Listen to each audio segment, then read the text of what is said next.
அனைவருக்கும் வணக்கம். நம்ம தமிழக சட்டப்பேரவையில் ஒரு முக்கியமான அறிவிப்பை நம்ம முதலமைச்சர் அவர்கள் வெளியிட்டிருக்காங்க. ஸோ அதுதான் இந்த பிரேக்கிங் நியூஸை நம்ம பார்க்குறோம்.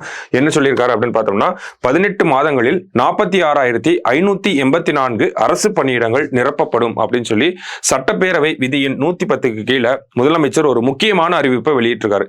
நிறைய வேகன்சிஸ் இருக்கு, அதை நாங்கள் ஃபில் பண்ண போறோம் அப்படிங்கிறது தான் இந்த ஒரு அறிவிப்பு. ஓகேவா? ஸோ என்னென்ன வேகன்சிஸை முதலமைச்சர் சட்டப்பேரவையில் சொல்லியிருக்காரு அப்படின்னு பார்ப்போம்.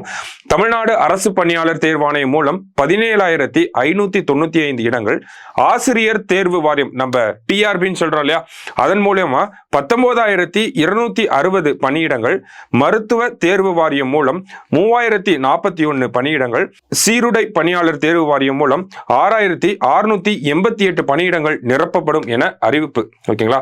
ஸோ என்ன சொல்லியிருக்காரு அப்படின்னா, சட்டப்பேரவை விதியின் 110 கீழே முதலமைச்சர் அவர்கள் பேசுறாங்க அப்படின்னா அதை யாருமே எந்த ஒரு உறுப்பினருமே குறுக்கிடவே முடியாது. ஓகேவா? ஸோ அந்த மாதிரி ஒரு அனௌன்ஸ்மெண்ட் வந்து பண்ணியிருக்காங்க. என்ன சொல்றாரு அப்படின்னு பார்த்தோம்னா, 46,584 அரசு பணியிடங்கள் நிரப்பப்படும். ஒவ்வொரு ரெக்ரூட்மெண்ட் போர்டையும் சொல்லியிருக்காரு. டிஎன்பிஎஸ்சியில் பார்த்தோம்னா ஒரு 17,000 போஸ்டிங் கிட்ட ஃபில் பண்ண போறாங்க. அடுத்தது ஆசிரியர் தேர்வு டிஆர்பியில் பார்த்தோம்னா 19,260. மற்றபடி பார்த்தோம்னா மெடிக்கல் ரெக்ரூட்மெண்ட் போர்டு அப்படின்னு சொல்லுவோம், அதுதான் மருத்துவர் தேர்வு வாரியம், அதன் மூலியமா ஒரு 3,041. கடைசியா பார்த்தோம்னா டிஎன்யூஎஸ்ஆர்பி 6,688. நம்ம எஸ்ஐ எக்ஸாமுக்கு படிச்சுட்டு இருப்போம். அடுத்தது பார்த்தீங்கன்னா பிசி எக்ஸாம் கால் ஃபார் வரும் அப்படிங்கிறத சொல்லியிருக்காங்க. ஸோ எஸ்ஐ பிசி போன்ற எக்ஸாம், டிஆர்பி போன்ற எக்ஸாம், டிஎன்பிஎஸ்சியில் பார்த்தோம்னா அடுத்தடுத்து நோட்டிஃபிகேஷன் விட்டுருக்காங்க.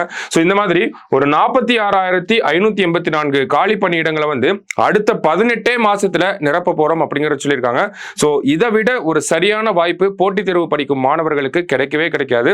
அரசாங்கம் ரொம்ப தீவிரமா இருக்காங்க. அரசாங்கத்தில் இருக்கக்கூடிய காலி பணியிடங்களை நிரப்பணும் அப்படிங்கிறதுக்காக முயற்சி திருவினையாக்கும் அப்படின்னு சொல்லுவாங்க. ஸோ ஹார்ட் ஒர்க் பண்றோம், சக்சஸ் நம்மளுடைய தான். சரிங்களா? இதுக்கு மேலேயும் வெயிட் பண்ண வேண்டாம், படிக்க ஆரம்பிச்சிடலாம். தேங்க்யூ.